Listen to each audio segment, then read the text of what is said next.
Hello, welcome to LLG's Random But Real podcast, where you'll hear conversations about any and all things random with an entree, not a side dish, of mental health advocacy. I use my performance, communication, and literary art skills to bring awareness about mental health and other topics. Therefore, whether I'm singing, speaking, or writing, it is my desire that my words will be melodic, just like music to your ears. Welcome to LLG. That's me, Lisa L. Gilliam's Random But Real podcast. Hello, everybody, and welcome to this edition of LLG Random But Real with Lisa Gilliam, or otherwise known as One Singing Lady. I'm your host. Um, this is going to be part two with my friend slash sister, Ash Lockley. I still call her Ashley, but I'm a phenomenal speaker, phenomenal person. If you listen to the first part, you know that Ashley was beginning to tell us her testimony. These topics that we're talking about, or this topic that we're talking about, can be a little bit heavy. And so we do ask that these are our own testimonies, our own words. But if you do need assistance, professional help, please seek it. Therapist, counselor, social worker, psychologist, psychiatrist. If you need referrals, you can hit me up in my inbox on social media platforms at number one singing lady. So one singing lady, and I will gratefully give you referrals to other people who are equipped to be able to handle these types of situations. And so, just a brief recap. It was a lot of information, but we want to make sure we capture everything. And so, if we have to, we'll do another part to this just so that you all can hear the entire testimony. We're talking about, I guess the best way to say is uh, childbirth, or wanting the desires of having a child and the things that kind of come along with it that we don't usually talk about, that are taboo. Mhm. Would you say, Ashley, that that's a good way to kind of describe, this topic? And welcome back, by the way. No, thank you so much. Just really, again, very grateful to be able to share my story. But yes, I think that that's characterized correctly. Um, uh, all of the considerations that go along with, and then the grieving that Yeah. you have to do when either you're experiencing things within your body that are creating barriers for Mhm. that, or you really don't understand exactly what's going on. So in part one, I explained that um, I experienced, I'm not sure if it was a chemical pregnancy or if it was a defective at home test or whatever, but thought I was pregnant, really wasn't pregnant. Well, I got a positive pregnancy result from an at home test. When I got the confirmatory test, it was negative. And so knowing that I'm just convincing myself, let's just move past. And so I ended up getting a leap procedure, which is something that um, uh, a gynecologist might do if you have an abnormal pap smear with low grade um, abnormal cervical cells. And so that's, I think, where we left off from last time. Okay. Well, I'm gonna let you continue, and don't worry, I definitely have some. Actually, there's some restorative questions, and I'll explain a little bit more about that later, because we definitely want to talk about, touch on the aspect of grief. That is Yeah, one area that I don't think is spoken about enough, just in the world in general, and then yeah, especially also in this aspect when it comes to having the desire to have children, wanting to have children, and what happens if you are or are not able, to accomplish that. I don't know, maybe it is a goal, maybe for lack of a better word, goal or desire, to complete that desire. right, As you mentioned in the first show, please know that Ashley nor myself want to say anything that is triggering to anyone who may have experienced something like this, or maybe you haven't experienced something like this. And so we're both working on our language as it results to we're stigma breakers, and so we try to break the stigma associated surrounding mental health, that topic. And so please know that it's our heart to uplift and encourage and not offend. So please keep that in mind as Ashley continues her testimony. Yeah, thank you, Lisa. You're welcome. I had my leave procedure on October 28th, and my next period came late. And again, the leave procedure could have different effects on your body depending on your body. So there was no need for me to assume that I was pregnant, but I was curious. So out of curiosity, I took a pregnancy test, Okay. a home pregnancy test. Maybe like that following Tuesday after I was supposed to have my period. So maybe I was about 4 or 5 days late. Took the test. It was positive. So after feeling, because part of also what I felt with the mishap earlier in October was embarrassment, right? Like, oh, getting excited, and it really wasn't a thing. So I didn't even tell Frank. I didn't tell Frank. I didn't tell anybody that I was taking the test. I didn't tell them about the positive um, result. I said, okay, I'm gonna go to patient first and get them to do a confirmatory test before I say anything to anybody. So that morning, I just told Frank, hey, I gotta run out, get something done. And he was like, all right, cool. So I went to patient first, got the pregnancy test. Lo and behold, oh, I really am pregnant. So the test that patient first gives is just a yes, you're pregnant, no, you're not. Okay. So I called my gynecologist's office, explained. They made an appointment for me the next day to come in so that they could, knowing that I just had the lead procedure and everything, just wanted to make sure everything was okay, Hmm. and do the quantitative one, right? That shows how much of the HCG you have in your body. Went Okay. there, everything looked all right. Talked with them about my concerns about getting pregnant right after a lead procedure, especially since they, warned against you getting pregnant right after a lead procedure. Right. And they basically were just like, it'll be fine. You'll have more appointments. You'll kind of be pegged as a higher risk, right? Okay. So you'll have to go to, have doctor's appointments a little bit more often just so we can make sure that, there's nothing going on with your cervix, that your Okay. cervix is not opening prematurely or anything like that. So it's a risk, but it wasn't like, oh my goodness, the worst thing in the world. Okay. So that was a little bit of Fine. good news. Yeah, so that was a bit of a bit of relief. Talked to them. They pulled the blood work. Um, and so the blood work had them estimate me at it being about maybe 5 weeks at that point, which makes sense. So it means I got pregnant literally right before the leap procedure. And because I was so far along, none of the tests would detect it. I mean, because I was so early along, none of the Right. tests would detect it. Okay.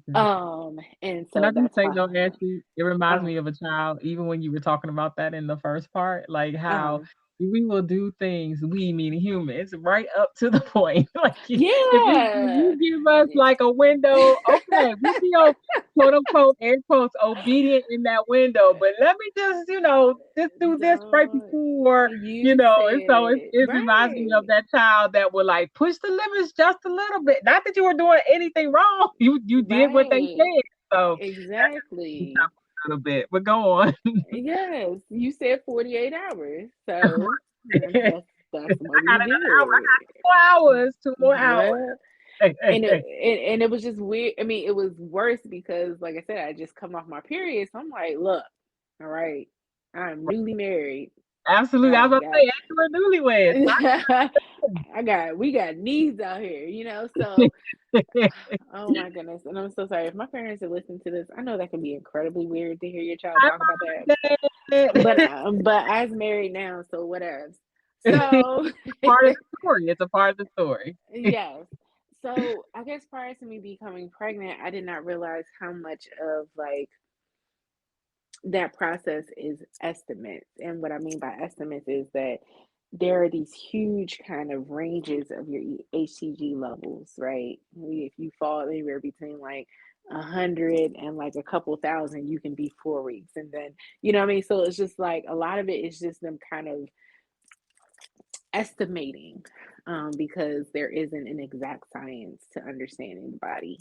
And so they estimated me at about 5 weeks. So I want another thing that I did not know is that they don't start doing like your ultrasounds and things like that until you're between 8 to 10 weeks, because prior to that they think believe that they really aren't going to be able to see much, right? Unless they already have pegged you as high risk, Okay. which I was already pegged as high risk. So they did wait until I would have been around 7 to 8 weeks to do the first ultrasound. My gynecologist office, who does not offer obstetrician services anymore, did they if they confirm your pregnancy, they will do the first ultrasound. So Okay. we went there for the first ultrasound early December. We Since it was confirmed and everything, we had told our parents, our immediate families, not like extended family, so like our parents, siblings, and I had shared with a few of my friends, and we had shared with our officiants, the couple who officiated our wedding. And so we were just gonna kind of keep it close to us until I was further along, Hmm. and everything. And so we went for the first ultrasound, and I just remember the technician saying, "Wow, you're really early." And I'm like, "Well, they said I should be around like 8 weeks ish." And she's like, I'm gonna have to do an internal ultrasound Okay. sonogram. Um, so she did an internal, and she's like, you're measuring at about 6 weeks, 2 days, which was about 2 weeks behind where they had pegged me to be.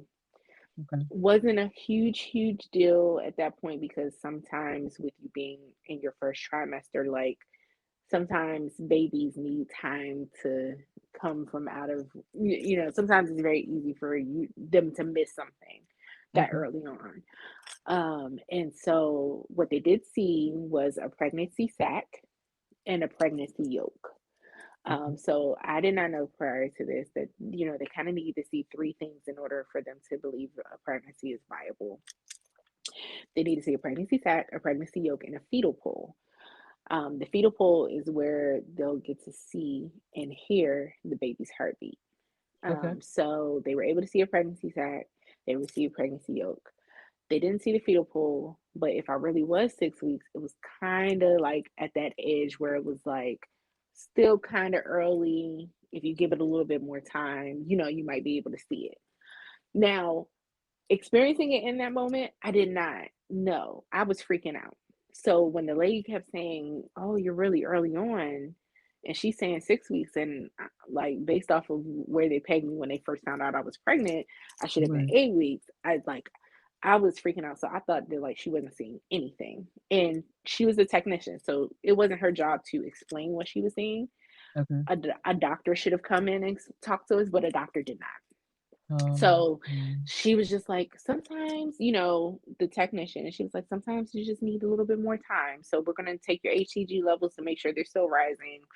And yeah, so we left that appointment, and both Frank and I were just like we were heartbroken, because I'm like, in my mind, you're telling me that I don't have a baby. Like I don't know what I'm looking at. I don't know what you're saying. And again, her as a technician, like it wasn't her job to do the interpretation, right? She was just supposed to,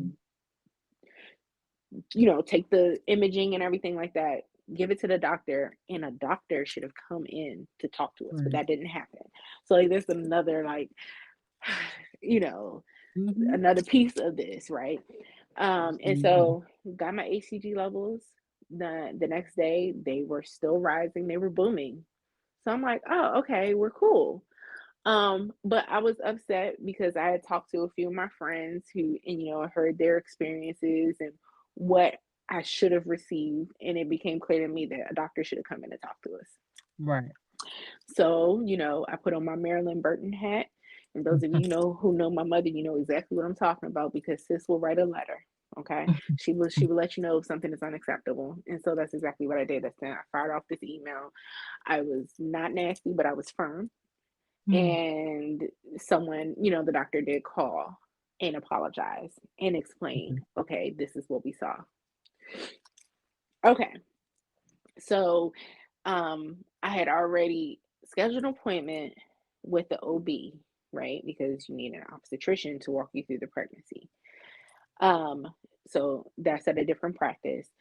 Had that appointment already scheduled for that Friday. So going into this Friday, this is my first time appointment with the OB with this OB, and just wanted to let him know like what I've experienced so far.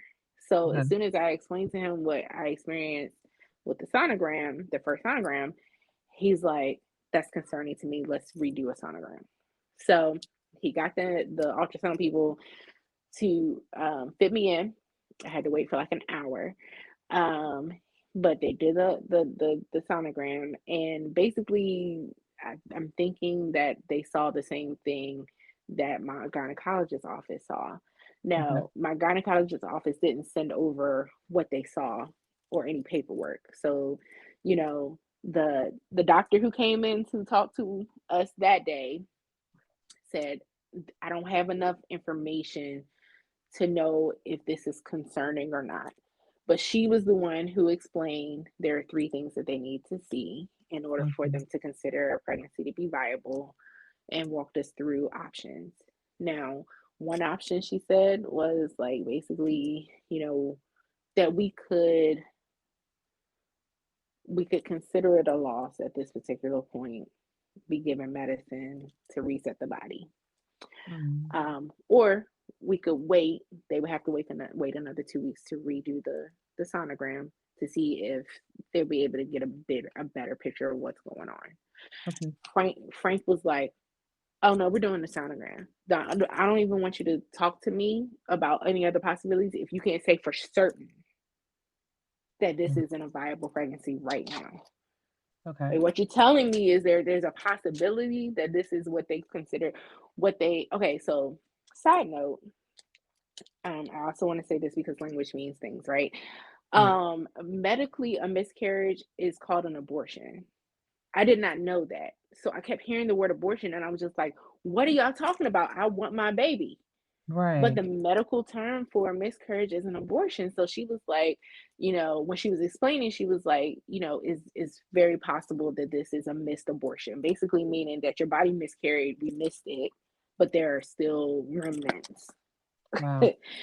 And I'm just like, yo, that's triggering for you to use that word. Yeah. Like, can Mhm. we It definitely please just not use means that? different things, I think even in cultural, Yeah. aspects and Yes. things, so Yes. So, wow. but I didn't know that, right? So, I'm hearing abortion. I'm like, no, I want my baby, Right. and try not to react to that, So that's what I mean. Language means things. Language really does mean things, right? It does. Uh, so cool. So, left feeling very discouraged, right? Because nobody wants to hear, like, this isn't really looking great, right? But we're hesitant to say that it's not because we don't have enough evidence, Information. right? We're Right. still trying to gather evidence. So that was December 17th. I left there just feeling very discouraged. But just like, all right, I'm gonna trust God. My parents had kind of shared with a few people who we knew to be, prayer warriors, to cover us, and people had shared their experiences where miracles had happened, where they had similar experiences. They came back and they saw the baby, they saw this, they saw that. Okay, cool. God's gonna move. God's gonna perform a miracle. I started spotting that next day, December 18th. And so when it happened, I was starting to freak out. So I reached out to my best friend who's pregnant now. She's like, well, she's asking me questions. What color? How heavy is it? It was very light, very faint. It was a brownish color. My apologies for being super. you No, it's know, a part of you don't have to pregnant. apologize. Um, It's a part of the and process. she was basically like, well, some women spot during pregnancy. Again, something I did not know because, like based off of like what we ingest via culture or whatever, any type of bleeding is like, whoa, woo. And so she was like, you can message your doctor to let them know, just keep an eye on it. So I was like, well, I mean, okay. And she's, like I said, she's pregnant with twins. So she experienced spotting and things like that. So she's fine. So in my head, I'm like, okay, she's fine. And so, Right. like, and the spotting remained really light. And then, like, by Sunday, it got a little bit heavier, but it was still brown. So it's like, okay, it's old blood. It's not fresh. But I started feeling like this is heading in a direction that I don't want it to go in. So then my Mhm. prayers, even unbeknownst to people around me, started being like, God, if this is going left, please don't let it happen on my dad's birthday, which was December 21st. And please don't let it happen on Christmas, which is like my favorite day. It's my favorite holiday of the year. Right. And so that Monday, December 20th, is picking up now. Bleeding starting to pick up and it's starting to change color a little bit, but it's still like not enough to be anything but spotting, but the color is starting to change. And Okay. I'm like, oh my God, like, I'm internally freaking out. Not trying not to say much because I don't want to trigger or activate my best friend who's pregnant. Right. Like that's a very weird place to be. You got questions, but you don't want her to feel like, oh my God, she also has experienced pregnancy loss prior. So you don't want to reactivate her. Right. And I have Right. several really close friends who have experienced pregnancy loss and who are pregnant now and just feeling like, oh my God, who do I talk to? Because I don't want to, I have questions and I'm scared, but I don't want to reactivate and not wanting to, worry my parents. And, you just have a lot of different kind of emotions. So December 21st comes, it's my father's birthday, and the bleeding picks up quite, uh, quite a lot. So I was going to try to go to my parents' house that evening because it's my dad's birthday. I wanted to see him. And as I was getting ready to prepare myself to go, like the bleeding really started. And so in my mind, I was trying to say, psych myself like, okay, if I just, like go get up, go. If I can go to mom and dad's house, like everything's gonna be fine. I'm just trying to like talk myself through it. And so I called my parents to see if they were home and they were going to pick up, Capital Grill. They, do the carry out and come back home. And it was raining or something. And dad was like, it's messy out. Just stay home. We'll see each other soon. And I'm like, no, I need to come. And then I bust out crying. Mhm. And they're like, what's going on? And so then that's when I tell them, like, I'm bleeding and I'm scared. And so then they're like, all right, we're going to bring our food over. We're coming to the house. So they come to the house. And by the time they get to the house, I have passed my first major clot. Mhm. And I am just beside myself and trying not to scare Romel, right? Who doesn't Mhm. know what's going on. And, so anyway, like long story short, I passed several major clots while they were here. We called the doctors, the hotline that they told us to call if anything Mhm. like that started happening. It took the on-call doctor 2.5 hours to call us back because I was like, I don't know, should I go to the emergency room? I don't know. Mhm. I'm texting my friend Barbara who has she has some medical know-how. She works like in the medical field and she has just like a lot of general knowledge. And she's trying to like kind of talk me through the process and ask me what I'm seeing. And you know just trying to be there for me.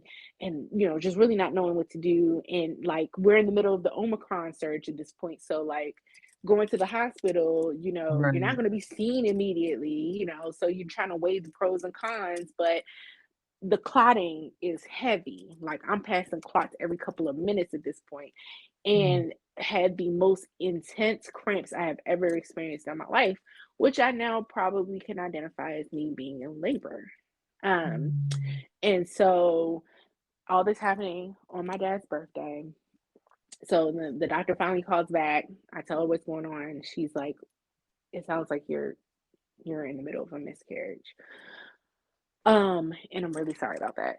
And she's like, just, basically stay home. There's nothing that you can do. Coming here, it's not gonna help.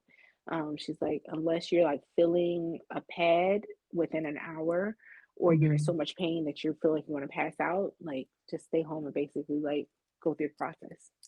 And she said, just keep your appointment because I had remember when I went December 17th, they Appointment made time, a right. 2 week appointment. So keep that appointment, you know, but if anything super abnormal happens, call us back. So that's what I did. And for those next couple of days, I was going back and forth between um, expelling clots and experiencing intense cramps. And this happened through about Christmas Eve. And then the clots kind of tapered off. And then the intense cramping tapered off, but the bleeding continued. Um, and so I bled all through Christmas, and like that 9 days between December 21st and when I had that next ultrasound just felt like An a year. eternity. Yeah, Yeah. it felt like an eternity. So you know, all this time, like Frank is being super supportive. He's like, we're gonna still believe the best. We don't know until we don't know. Until we know for Right. sure. So went December 30th for the ultrasound. That's when they confirmed to us, okay, we don't even see the pregnancy sac anymore. It's Mm. gone. But they did still see there were still clots that they could still see, and they could still see like contents that your body develops as you when it becomes pregnant. There were still some contents from the pregnancy, but the sac, the actual sac where the embryo would have been forming and all that, that was actually gone. Wow. And so um, it was then upgraded to an incomplete miscarriage, What does that where mean? which means that your body has begun the process of miscarrying, but did not complete it. So it expelled like the pregnancy sac and everything, Mhm. but there were still contents from the pregnancy, like um, kind of like the placenta. Like your body starts producing all of that as soon as you get pregnant. And so some remnants of that was still in my body that they could see. Right. Um, and so they scheduled me for another ultrasound in 2 weeks. They said, okay, she asked me, she said, do you want to take medication, you know, to help your body push the rest of it out? And I said, no, like I want to just go ahead and see if my body will do it on its own. Plus, like the way she described the medication, I was just like, I have to put what up into my what? Wow. So I had to put pills up into my vagina. I was like, we don't have any Oral pills that I could management. pop orally. Like, sis, Absolutely. what's happening? So that did not help. Um, Mm. so went back January 13th. They still saw the same thing, and so then that's when it was like, okay, we have three options. We can wait, but at this point, you've been miscarrying for about 3.5 weeks, which I didn't even know was possible, right? Right. I didn't know until Um, you shared that it was possible either. So I've right, learned a lot through this process through you telling your right. story. So, I don't know if you want me to start going into, the next part, or if you want to. We could pause here and then do a part three. So whew, there's so much to unpack with this. I didn't even know that it would be. I mean, you know what I'm saying? I knew it was a lot. And of course, I'm definitely sorry for your loss. And I categorize it as a loss, you know. Yes, That's one of the things that we'll definitely talk about in one of our parts. Like I said, we'll do as many parts as we right. need to. So, I appreciate again for you, you coming and just willing to share your story. We're gonna pause here, you all come back in another 2 weeks and you'll hear part three of Ashley's story. But I definitely still want you to give out your social media information so people can contact you just in case they don't tune in. But I hope that y'all do. And then we'll go on to you know, another part so that we a part three so that we can hear more of your story. Sure. You can find me on Instagram at Ash Lockley, ASHLOCKLEY. I also have a mental health organization that I started, Mastering Mind Matters. You can find us on Instagram and Facebook at Mastering Mind Matters, or you can visit our website at www.masteringmindmattersnow.org. Yes, and I told you Ashley is a part of the Stigma Breakers Collective. I forgot to, I guess, leave my website, lisalgilliam.com, as well as you can find me on TikTok, social, Facebook, and Instagram at one, and Twitter as well, one singing lady, the number one singing lady. And so we hope that you will tune into the next edition of LLG Random But Real Part 3 with Ash Lockley. We appreciate you listening, and we will maybe not see you, but hopefully hear from you soon. All right. One singing lady out. Please note any comments made on this LLG Random But Real podcast by myself, Lisa One Singing Lady Gilliam, or my guests are our own views. They are not to be made or determine an actual professional or in lieu of an actual professional. If you relate to any of the topics, please seek professional help. Contact a therapist, a psychologist, any other mental health professional, or if it's an emergency, please call 911. Thank you so much for tuning in.